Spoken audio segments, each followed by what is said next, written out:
Well, folks, before we get into today's video, I just want to wish you all a Merry Christmas and a Happy New Year. I hope it was a good one, surrounded by friends and family and lots of food and drinks.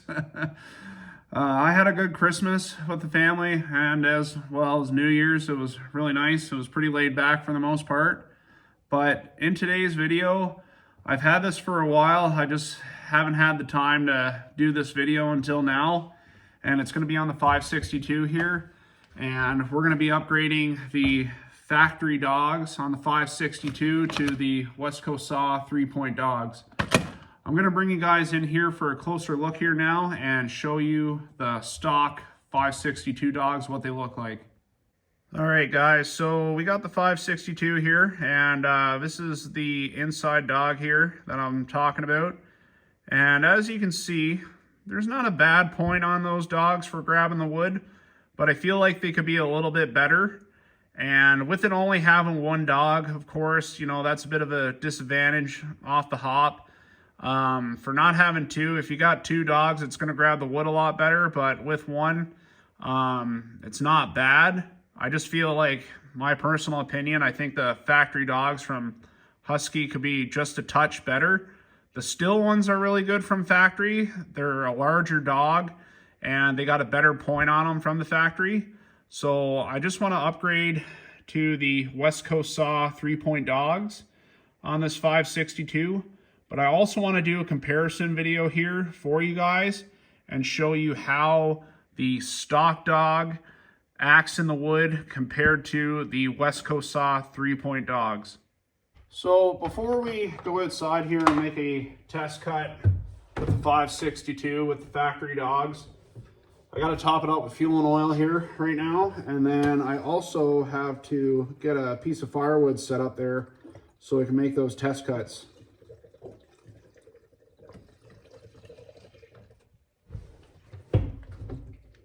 These gas cans here, no spill. I just picked one up there not too long ago in my last video, and literally no spill. And we're all just about guilty of making a mess of fuel or oil out in the woods there while trying to top up. And they're a good gas can. So if you're looking for one, I highly suggest that one.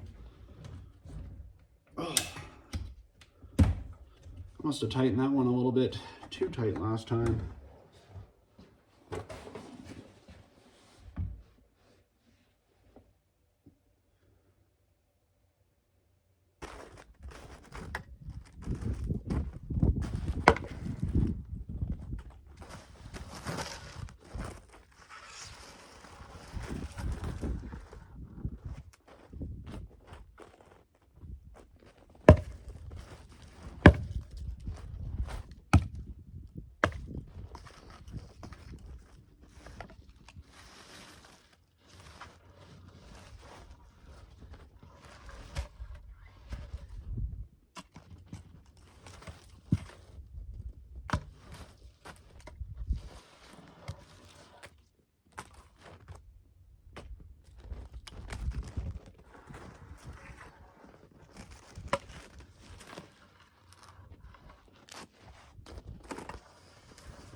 So what I'm going to do, I'm just going to let my saw warm up here for a second, and then I'm going to bring you guys in for a real up-close shot of how those dogs react as I'm going down through the wood as I'm cutting it.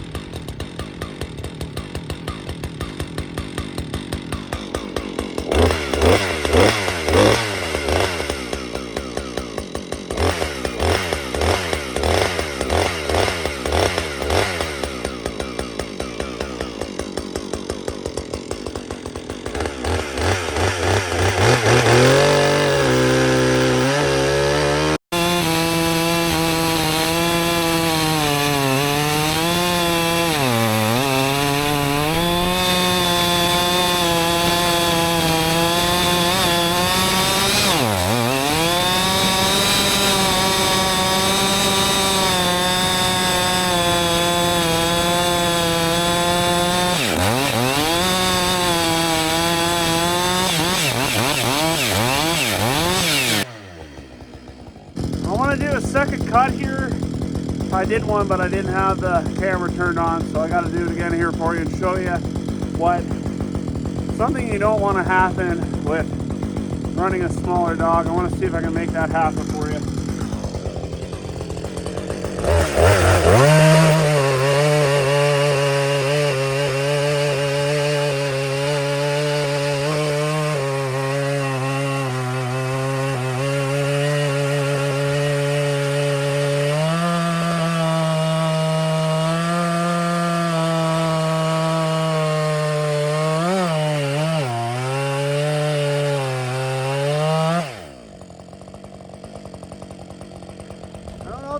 That right there, but at that point my handbrake is starting to come back and pinch my hand, so that's something you don't want. In case of kickback, it's not going to work out well for you.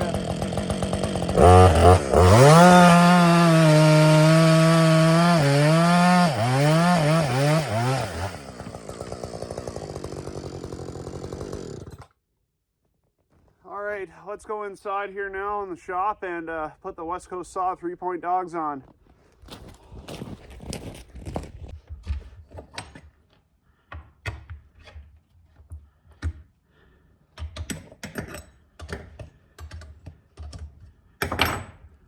So I really hope you guys could see there how the factory dogs on the 562 worked out in that cut, and as well as the handbrake here.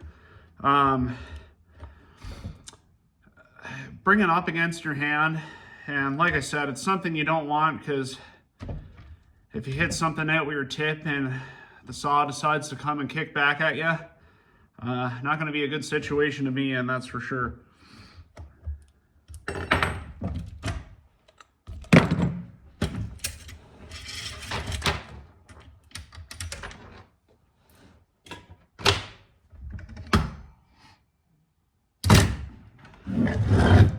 So guys, right here's your 2 mounting bolts that secure the inside dog onto the power head here. And those are a T25 Torx bit. And that's what you're going to need to take these dogs off.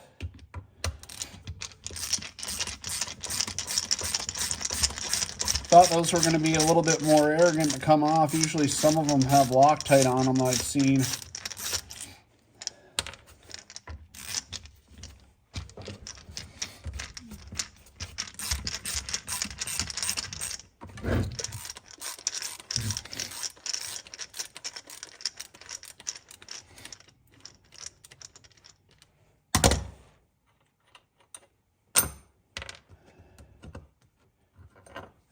There we have it. It's off. So guys, I want to show you something right quick. So just a little size comparison. This is the new 3-point dog from Westcoast Saw for the inside here, and that's the factory. Quite the jump in size, and I mean, you'll see it out in the wood here, is that this here grabs onto the table. I'm using a lot of force to try and move that across my workbench. And this factory one here ain't grabbing whatsoever. So let's get this inside dog on here now, and we'll work on the outside one next.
Okay, so we got the inside dog on now. Now it's time to move to the outside dog on the clutch cover side here. And it's a little bit more, but not hard whatsoever.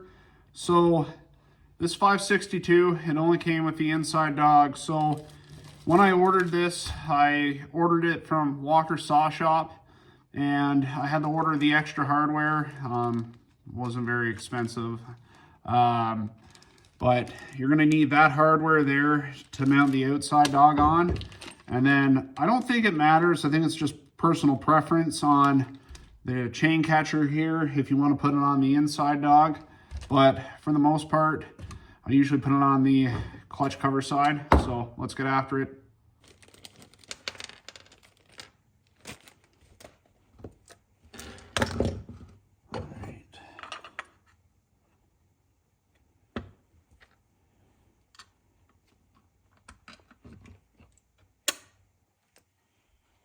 All right, so, okay, that's pretty cool. So on the inside there, it's cut out like the nut, so the nut just fits in perfectly in there, so you don't need a wrench to hold it, which is nice.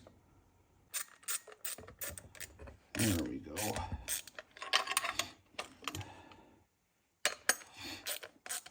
Okay, just gonna leave that snugged up for now. You don't want to tighten it too much because you got to get that bottom bolt lined up. Okay, so for the bottom one here, looks like we got to take this little cover off on the bottom here, and probably got the same setup here.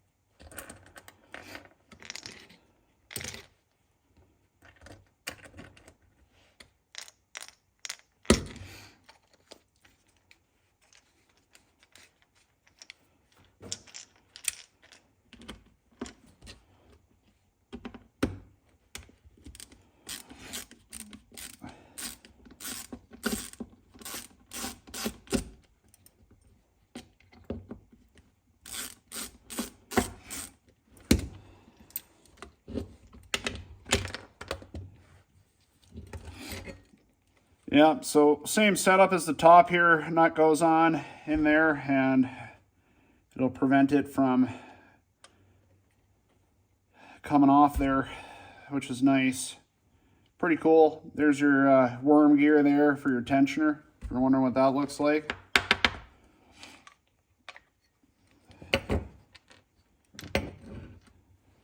Oh, it does have the Torx head tier there too. So you can either use a flathead or that T25 as well, by the looks of it.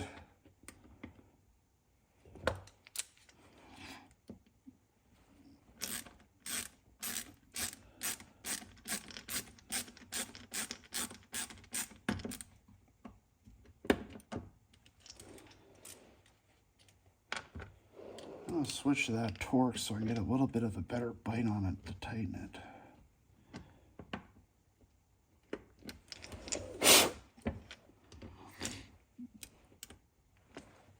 Is it smaller? I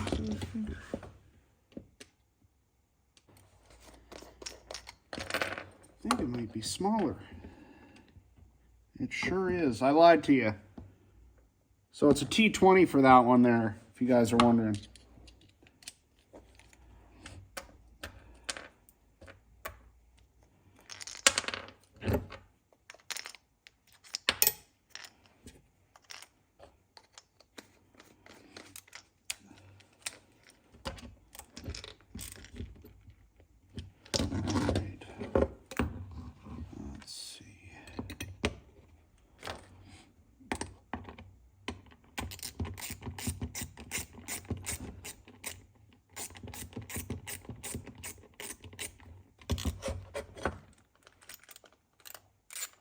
I wonder. All right, guys, I messed up here. So I think what the problem I'm having here now is, yeah, that nut is falling out a little bit. So make sure you leave that cover off and have that nut tight a little bit before you put that cover back on. Okay, that's good.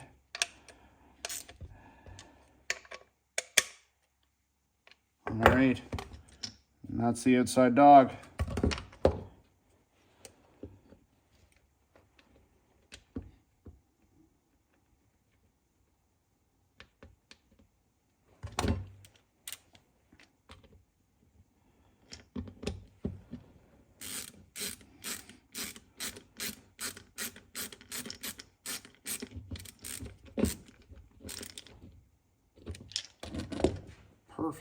So guys, now that we have the outside dog on, the last step is that chain catcher here.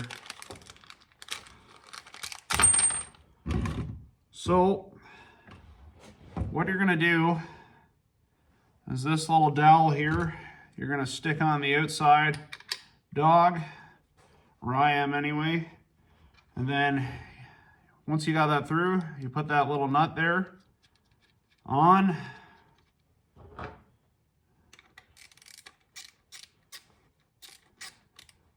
And it's an 8 mil as well.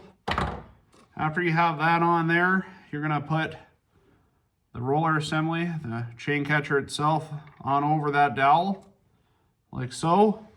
And then the last piece to go on to keep it on is this little tiny snap ring right there, very tiny. I'm gonna see if I can get it on with just my fingers.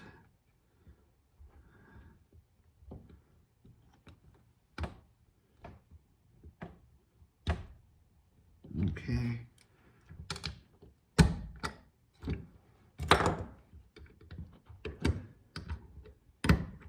Perfect.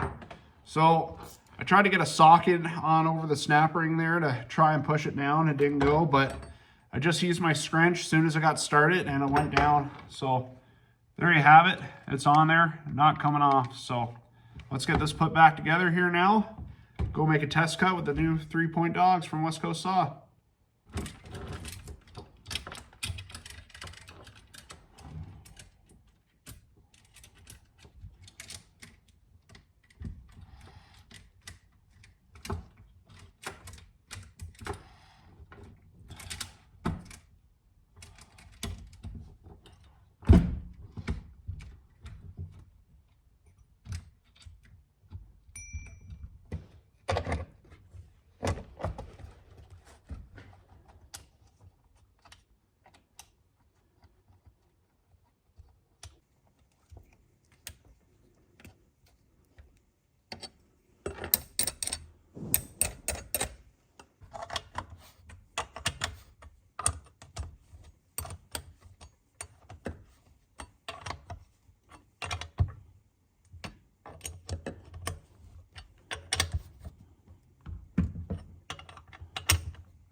Alright, second cut with the 3-point dogs.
562 is cut nice. I hope you guys can see there what I'm talking about. How those 3-point dogs digging a lot more. Like, I was watching it and you can see the spikes going into the wood more and more as you're pivoting the saw off the dogs to reach around the piece of firewood here. And I'm not saying that you should go out and buy, you know, aftermarket dogs, but if you're looking for something to make your saw perform a little bit better out in the woods, that's something that makes a night and day difference of how your saw is going to handle in the wood. And personally, I think a little bit safer. That little short dog there, you know, getting the handbrake there close against the hand, it ain't good. But now I never had that problem with the 3-point dogs there, which is nice. Another thing I'd like to mention is that if you do buy a set of dogs or anything in that matter for bolting onto your chainsaw, just go back after and check the hardware over, because you know, the vibration from the chainsaw there, it can rattle the hardware a little bit loose. So it's always nice to go back and make sure everything's good and tight. I just want to say thank you to anybody that's subscribed in the year 2025 and watched all my videos, liked, comment, subscribed. It means a lot. I'm looking forward to 2026, and we'll catch you on the next one.